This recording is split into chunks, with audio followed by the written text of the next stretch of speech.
هل ممكن فعلا اتعلم انجليزي او اي لغة تانية باستخدام تطبيقات الهاتف او الموبايل ابس؟ في الفيديو ده هجاوبك من خلال العلم والدراسات ومن تجربة شخصية استخدمت فيها اهم التطبيقات المدفوعة والمجانية. هتكلم عن مزايا وعيوب التطبيقات دي وايه المستوى الواقعي اللي فعلا ممكن نوصل له باستخدامها، وايه احسن التطبيقات اللي ممكن تعلمك انجليزي، وايه احسن اسلوب نتبعه لو هنستعمل الابس دي. الفيديو ده مش اعلان ومش ترويجي، وهتكلم فيه بمنتهى الصراحة عن بعض من اهم تطبيقات تعلم الانجليزي او اللغه بشكل عام. لو اول مره بتشوفوني، انا اسمي شريف علاء، ودي الخلاصه عن تعلم الانجليزي من خلال الموبايل ابس او تطبيقات الهاتف. تعلم اللغات من خلال موبايل ابس واحد من اشهر الطرق واكثرها انتشارا في السنين الاخيره. في سنه 2024 بتقدر حجم الصناعه دي بانها بين 12 ل 15 مليار دولار، وفي مئات الملايين من المستخدمين بيستخدموا الابس دي. لو خدنا دولينجو كمثال واحد، هنلاقي ان تم تحميله اكتر من 500 مليون مره، يعني نص مليار بني ادم نزلوه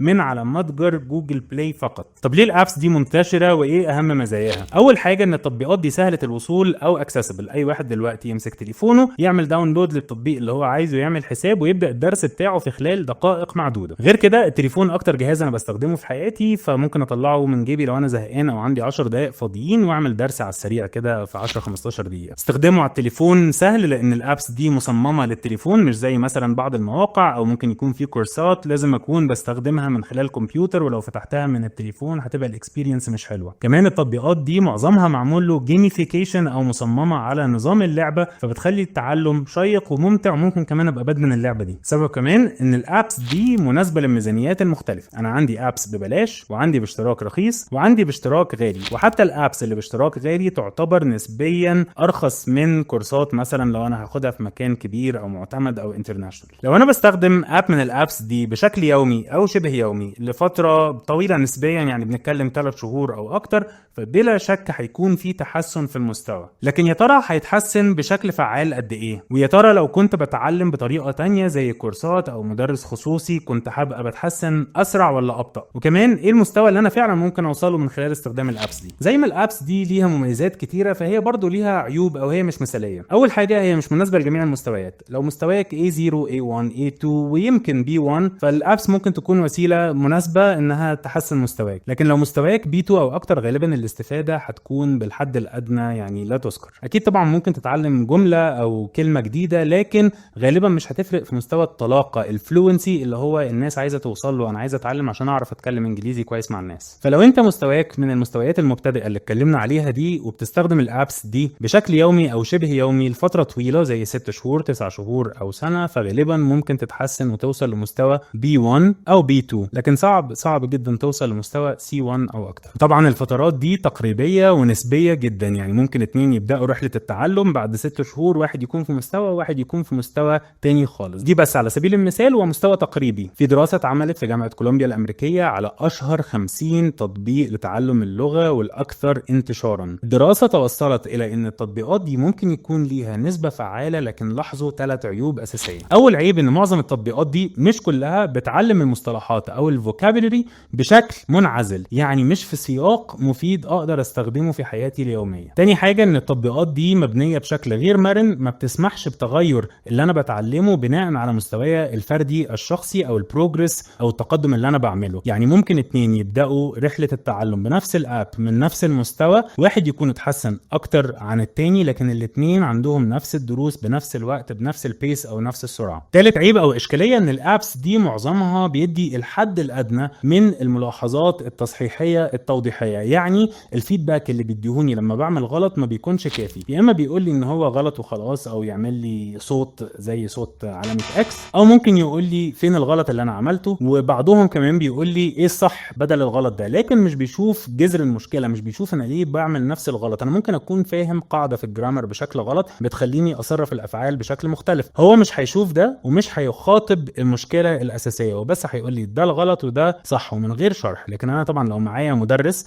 1 on 1 هيقدر يقول لي لا احنا قلنا ان في البريزنت بنعمل كذا او في الباست بنعمل كذا. برضو من باب الشفافيه واحقاقا للحق، الدراسه دي اتعملت سنه 2015، يعني تقريبا داخله في 10 سنين، ومن ساعتها وفي طبعا تطورات كتيره حصلت في البرامج دي، وفي اصلا ابس جديده نزلت بعد الدراسه. لكن الخبراء بياكدوا ان الملاحظات دي لسه فاليد او لسه فيها جزء كبير جدا من الصحه. طيب اعمل ايه علشان استفيد الاستفاده القصوى من تعلم الانجليزي من خلال الابس؟ ده اللي هنجاوب عليه بعد ما نستعرض اهم الابس الاول. ولكن للعلم رأيي الشخصي ان مفيش تطبيق واحد شامل كامل تقدر تتعلم منه كل حاجة في الانجليزي او في اي لغة تانية بالاعتماد عليه هو فقط، لكن برضه هنتكلم عن مزايا وعيوب واهمية كل اب من الابس المشهورة. الابس اللي هتكلم عنها مش مترتبة ترتيب معين، مش من الاحسن ولا من الاسوأ. اول اب هنتكلم عنه هو دويلينجو، وهو بلا منازع اشهر اب موجود لتعلم اي لغة في العالم. ايه سبب شهرته وشعبيته ده؟ اول حاجة ان هو الاستخدام بتاعه او اليوزر انترفيس بتاعه سهل جدا وسلس جدا. بيدي دروس قصيرة او زي ما بيقولوا بايت سايز، وبتخليك تتعلم كلمات وجمل بسرعة. تقدر تستخدم الخصائص اللي فيه تقريبا كلها مجانا من غير ما تعمل ابجريد او تعمل الخطة المدفوعة اللي هي دويلينجو سوبر. طبعا دويلينجو واحد من اشهر الابس اللي معمولة بنظام الجيميفيكيشن اللي اتكلمنا عليه، فبيخلي التعامل معاه كأنه لعبة شيقة، وقاعد كمان بنافس مع ناس وباخد سكور وهكذا. لكن ليه عيوب كتيرة. اول عيب ان هو مركز زيادة عن اللزوم في الجيميفيكيشن، ممكن يخليك تتشتت وتنسى اصلا انك جاي تتعلم اللغة، وتركز في مين وصل للدوري الايه السيلفر ليج والجولدن ليج وهكذا. مركز كمان بالاساس على الترجمة، وكتير من الكلمات اللي بنتعلمها بنلاقيها جاية في سياق غريب او من غير سياق خالص. يعني بيعلمني كلمات مش عارف ازاي استخدمها في جملة في حياتي اليومية. كمان النسخة المجاني الاعلانات فيها ممكن تبقى كتيرة ومزعجة، وغير كده انا بيبقى ليا 5 اخطاء في اليوم مجانا، ولو عملتهم بضطر استنى تقريبا يعني 12 ساعة او عدد كبير من الساعات، وده طبعا اسلوب هم عاملينه علشان اعمل ابجريد او اشترك في النسخة المدفوعة. دويلينجو ممكن يبقى مفيد لو حد عايز يشوف يجرب اللغة دي سواء انجليزي او غيرها، عايز يشوف هل انا عندي استعداد ان انا اقعد 10 15 دقيقة في اليوم على اي اب ولا لا. فده ممكن اجربه من غير اي التزام ومن غير اي فلوس، عشان اشوف ايه الاخبار، اخباري ايه مع اللغة واخباري ايه مع استخدام التليفون لتعلم اللغة بشكل عام. لكن رأيي الشخصي دويلينجو مش هتروح معاه بعيد، مش هتتطور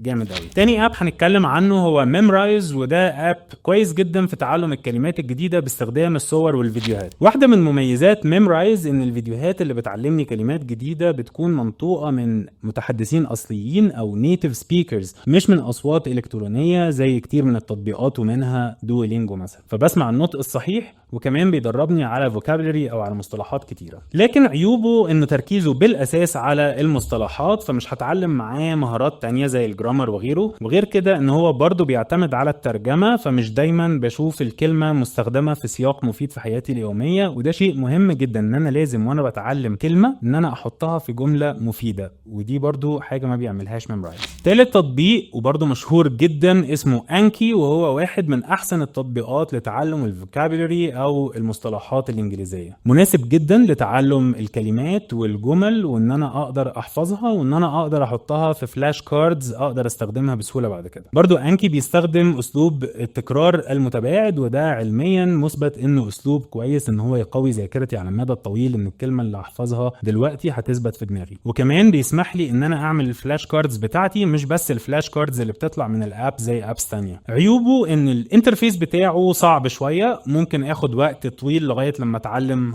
ازاي استخدمه بشكل فعال. حاجة تانية ان هو مش شيق قوي وممكن يبقى ممل الصراحة. لكن اكبر عيب لغويا فيه ان هو مهتم بالفوكابلري على باقي المهارات المهمة جدا زي السبيكينج والرايتنج والليسننج. ثالث اب هنتكلم عنه هو هلو توك، وده فكرته مختلفة شويتين عن اللي فاتوا دول. فكرته الاساسية ان انا بتحدث لايف مع متحدثين اصليين او نيتيف سبيكرز، هم مثلا بيعلموني انجليزي وانا بعلمهم عربي، يعني اسلوب الوان اون وان. اهم ميزة في هلو توك هو ان انا قاعد وان اون وان شخص لشخص مع متحدث اصلي او نيتيف سبيكر. ده بيخلي الشخص اللي قدامي يديني فيدباك او يصحح لي اخطائي بناء على اللي انا بقوله. كمان انا ممكن اقول له عايز اتعلم حاجة معينة، فممكن اعمل شوية بيرسوناليزيشن او اخلي المحتوى اللي انا عايزه يكون شخصي شوية. لكن مع المميزات دي الاب ده برضو ليه عيوب كتير. يعني كأني ببعت طلب صداقة او فريند ريكويست ومستني حد يرد عليا، وبعدين ابعت له رسالة هل مهتم، انا عايز كذا، هل انت مهتم؟ فممكن حد يجاوبني بالراحة، حد ما يجاوبنيش اصلا وهكذا. غير كده كمان بيتطلب مجهود اضافي ان انا لازم اعلم الشخص ده عربي زي ما هو او هي هيعلموني انجليزي، فانا ممكن اكون انا بس مهتم ان انا عايز اتكلم وعايز ادرس ومش عايز ادرس. ثالث حاجة ان الشخص اللي قدامي ممكن ما يكونش اكشلي نيتيف سبيكر، يعني ممكن يكون حد من الفلبين فلوينت وبيتكلم كويس لكن ما هواش نيتيف سبيكر او هي مش نيتيف سبيكر، فبالتالي انا ما خدتش التجربة اللي انا اصلا داخل اجيبها. عيب كمان منه ان الشخص اللي قدامي ممكن يكون حتى لو نيتيف سبيكر غير مؤهل للتدريس. فكره ان انا بتكلم اللغه الام بتاعتي حاجه، وان انا بقدر ادرس دي حاجه تانية. زي برضو انت او انتي بتتكلموا عربي، لكن مش شرط كده ان انتوا تقدروا تدرسوا عربي. لكن هو لذيذ لو حد فاضي شويه وعايز يعمل براكتس وما عندوش مشكله ان حد تاني يعمل ممارسه للعربي معاه. بس هو اب مش ستراكشرد وما اقدرش اعتمد عليه في تعلم اللغه، لكن ظريف في الممارسه. رابع تطبيق معانا هو روزيتا ستون، ترجمته حجر رشيد. ده طبعا واحد من اقدم واشهر واغلى التطبيقات في تعلم الانجليزي او اي لغه تانية عموما. هو بيعتمد في اسلوب التعلم بتاعه، بيقول لك انا هعلمك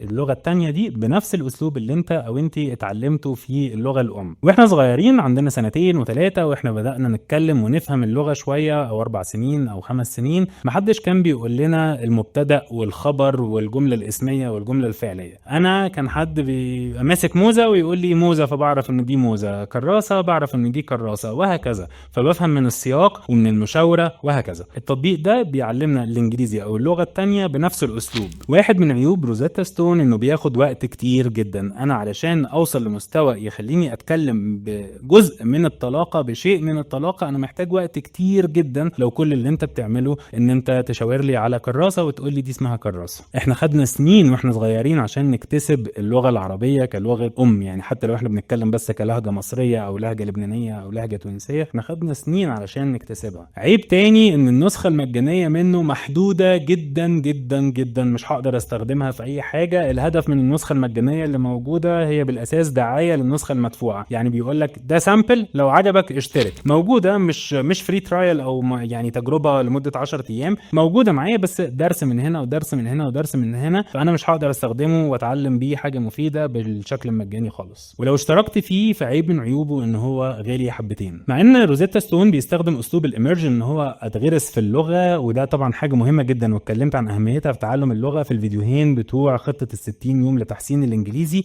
لكن الاميرجن اللي بيعمله روزيتا ستون يعتبر منقوص. اول حاجه بيديني كلمات كتيره جدا من غير سياق. تاني حاجه مش بيشرح لي القواعد. وتالت حاجه انه مش بيبين لي الفروقات البسيطه اللي ممكن تكون موجوده في استخدام اللغه او الثقافه عامه. الاب اللي بعد كده اسمه بيمزلر، وهو متسمي على اسلوب استاذ اللغويات اللي صمم هذا الاسلوب، مش اللي صمم الاب لانه مات من زمان. الاستاذ ده اسمه بول بيمزلر، وهو عمل طريقه تعلم بناء على التحدث والاستماع فقط. الاب ده لا في حاجه تتشاف ولا صور ولا فيديوهات ولا اي حاجه. انا بسمع درس مدته نص ساعه، وهم بينصحوا ان انا استعمل درس واحد في اليوم. الدرس ده عباره عن بيكون conversation او محادثه بين شخص وشخص، سواء بقى جوب انترفيو او استاذ ومعلم او ايا كان، وانا بتعلم بمنتهى البطء كل كلمه وكل جمله بتتقال. بيديني وقت اسمع كل كلمه واعيدها، وبيقسم لي الكلمه لكذا مقطع ويخليني انطق كل مقطع لوحده. يعني لو هي مثلا كلمه كمبيوتر، فهو مش بس بيعلمني يقول ورايا كمبيوتر، وهيقول لي كمبيوتر ويخليني اعيد كل واحده فيهم. واحده من مميزات بيمزلر ان هو مش محتاج ان انا اركز فيه بكل حواسي. يعني انا مش محتاج اكون شايف الشاشه خالص،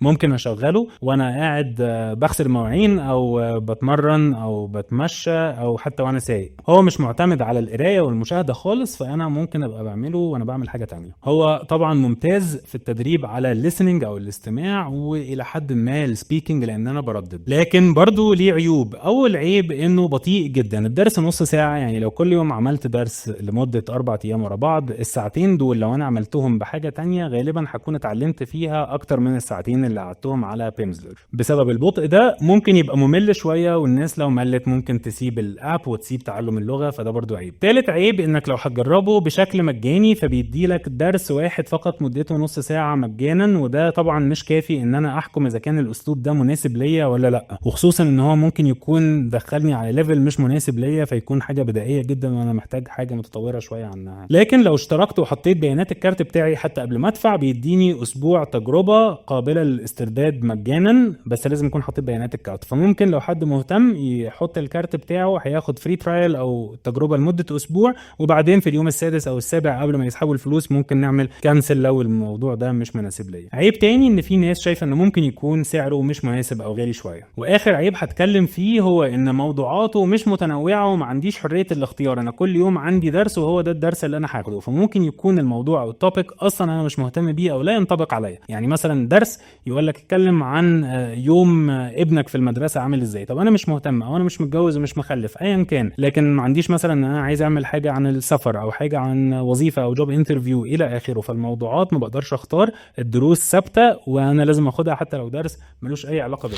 الاب السادس ولا مش عارف رقم كام دلوقتي هو فلوينت يو. فلوينت يو اسلوبه مختلف شويه كتير عن التطبيقات التانية، بيعتمد بالاساس على عرض فيديوهات لمتحدثين اصليين نيتيف سبيكرز، والفيديوهات دي هي اللي بتعلمني. الفيديوهات مش معموله للتعليم، هي فيديوهات عباره عن ممكن تكون نشره اخبار، ممكن تكون طريقه عمل اللازانيا، ممكن تكون اعلان عن منتج او اي محادثه او لقطات حتى من افلام وكرتون. فهي فيديوهات حقيقيه لمواقف حقيقيه او افلام بتعلم منها. بيحط لي الترجمه تحت كل جمله، وكمان بيعمل شرح ضمني للجرامر في وسط الفيديوهات دي. العيب الاكبر في فلوينت يو انه مهمل مهارات الكتابه والتحدث تماما، يعني هو بيعتمد بالاساس على المشاهده والقراءه والاستماع، reading and listening بالاساس، الحاجات اللي انا بستقبلها الريسبتيف، مش الحاجات اللي ببذل فيها مجهود وانتجها زي الكتابه والتحدث. فطبعا الهدف الاساسي اللي الناس عايزه تتعلم بيه اللغه او معظم الناس هو ان انا اعرف اتكلم بطلاقه، فللاسف الاب ده مش هيخليني اتكلم، هيخليني افهم واستمع واقرا. وحتى لو انا رددت كل كلمه في الفيديو بتتقال، فهو التطبيق ما فيهوش فويس ريكوجنيشن او التعرف على الصوت علشان يقدر يصحح لي ويقول لي دي صح ودي غلط، عكس التطبيقات التانية اللي اتكلمنا عنها واللي هنتكلم عنها. عيب كمان ان اشتراكه غالي، وان هو ما بيدينيش اي نسخه مجانيه او اي فري ترايل خالص، فانا لازم اشترك علشان اجربه. صحيح انه بيديني فري ترايل او تجربه لمده اسبوعين، بس بعد ما اكون حطيت بيانات الكارت بتاعي هقدر الغيها في اليوم العاشر 11 12 ايا كان من غير ما يخصم الفلوس. بس في ناس كتيره بتحب ان هي انا مش عايز احط الكارت بتاعي في حاجه غير لما اكون اصلا جربته، ففلوينت يو مش هنقدر نجربه غير لو حطينا بيانات الكارت، وبعد كده ممكن نعمل كانسل للترايل دي. اخر اب هنتكلم عنه هو بوسو. هو واحد دلوقتي من اشهر التطبيقات واكثرها انتشارا، وبيعتمد بالاساس برضو على نظام فيديوهات معموله خصيصا من متحدثين اصليين. فالميزه فيه ان انا بسمع الناس النيتيف سبيكرز دول بيقولوا الكلام ازاي، عكس مثلا تطبيقات زي دولينجو اللي الصوت فيه الكتروني او اي اي، فانا ببقى سامع صوت كمبيوتر مش صوت شخص حقيقي. ميزه كمان فيه انه بيقدم دروس شامله لكل المهارات، وكمان ممتع وشيق لانه معمول جيميفيكيشن زي دولينجو. الجرامر في بوسو موجود بشكل ضمني مش كدروس مستقله في النسخه المجانيه، وده عيب من عيوبه ان كتير من الفيتشرز او الخصائص مش متاحه في النسخه المجانيه، ومنها الجرامر. وانا بستخدمه هبقى محبط شويه من النسخه المجانيه، وهلاقي نفسي اوتوماتيكلي عايز ابجريد للنسخه المدفوعه. ده مش عيب في حد ذاته، لان انا ممكن ابقى عايز اشترك في تطبيق مش مجاني لو هو التطبيق كويس، لكن طبعا مفيش تطبيق بيرفكت او كامل زي ما اتكلمنا. واحد برضو من عيوب بوسو سواء مدفوع او غير مدفوع ان خاصيه التعرف على الصوت او الفويس ريكوجنيشن اللي فيه ضعيفه جدا. يعني انا ممكن انطق الجمله او الكلمه بشكل خاطئ اول مره يقول لي خطا، لو نطقتها بشكل خاطئ تاني او تالت مره ممكن يقول لي صح، حتى لو انا فعلا بفضل انطقها غلط. فالفويس ريكوجنيشن واحده من اكتر الشكاوى اللي جت من بوسو. عيب كمان في بوسو ان كل درس او الدروس اللي بيديها لي مدتها قصيره جدا جدا جدا، بتكلم فيه حاجات 5 ثواني و10 ثواني، فبدل ما بيديني محادثه طويله اقدر استخدمها او اشوف الكونفرسيشن بتبقى ماشيه ازاي، بيديني جمله. معظم الحاجات بتبقى جمله واحده. طيب ايه خلاصه الكلام ده، واستخدم انهي تطبيق من التطبيقات دي؟ التعلم الذاتي من خلال الموبايل ابس بقى سهل جدا في الوقت اللي احنا فيه ده من اي وقت تاني في الحياه. انا نصيحتي نجرب اكتر من اب ونشوف ايه اكتر حاجه مناسبه ليا، مناسبه لاسلوب التعلم، مناسبه للميزانيه، مناسبه للمهاره اللي انا عايز اكتسبها. يعني لو انا عايز حاجه بتركز على الجرامر اكيد مش هشترك في تطبيق من اللي بيركز على الفوكابولري، ولو انا عايز حاجه انا عندي القواعد وعندي كلمات بس عايز كونفرسيشن، فممكن في الحاله دي اشوف حاجه من الحاجات اللي بتركز على المحادثه. لو انا مشكلتي في ان انا مش بسمع ومش بفهم كويس، لكن عندي لما بقرا او عندي اساسيات كويسه في القرايه وفي الجرامر، فانا ممكن اشوف حاجه من الحاجات اللي بتهتم بالليسننج. او كمان انا ممكن اشوف تطبيقين اتعلم بيهم في نفس الوقت مع بعض، واحد يكون بيركز على حاجه وواحد بيكون بيركز على حاجه تانية. نقطه مهمه جدا من وجهه نظري، مفيش ولا تطبيق من التطبيقات دي او غيرها شامل كامل هيعلمني كل جوانب ومهارات اللغه، ومفيش اب واحد ملوش عيوب، ومفيش اب يغنيني عن الممارسه بتغنيني عن ان انا to immerse myself in the language او ان انا اكون متحوط باللغه زي ما اتكلمت قبل كده. فنصيحتي لو هنستخدم اب من الابس دي نستخدمها بالاضافه للموارد التانية، او استخدم 2 or more apps، تطبيقين او اكتر في نفس الوقت لو ده مش هيشتتني. عشان كده بقول لازم نجرب ونشوف ايه الحاجه المناسبه ليا. التعلم ده شيء فردي جدا جدا جدا، فما نعتمدش على فيديو هيقول لي هو ده احسن اب، لان انا ممكن في الاخر افتح احسن اب ده الاقيه مش مناسب ليا، الموضوع يحبطني، اقول اذا كان احسن اب ما عجبنيش فما بالك بالباقي. لازم ناخد بالنا من حاجه مهمه جدا سواء في الفيديو ده او فيديوهات الناس الكتير اللي بتتكلم عن التطبيقات، ان الموضوع ده ما هواش 100% اوبجكتيف او موضوعي، في سبجكتيفيتي، في كل واحد بيكون ميال لحاجه معينه. انا ممكن يكون حد جرب تطبيق من التطبيقات دي وما لقاش العيوب اللي انا بتكلم عنها، لكن دي عيوب انا لقيتها باستخدامي الشخصي لهذه التطبيقات. شاركونا في التعليقات ايه اكتر تطبيق لتعلم اللغه استخدمتوه وعجبكم، وما تنسوش تعملوا لايك وسبسكرايب علشان توصل لكم كل الفيديوهات عن تعلم اللغه وعن حاجات هتفيدنا في الحياه الشخصيه والعمليه. ولو انتوا على انستجرام وفيسبوك وتيك توك يا ريت تشتركوا في الصفحات اللي انا عملتها هناك علشان الصفحات تكبر واقدر اوصل لاكبر عدد من الناس. وشكرا جدا واشوفكم الفيديو الجاي.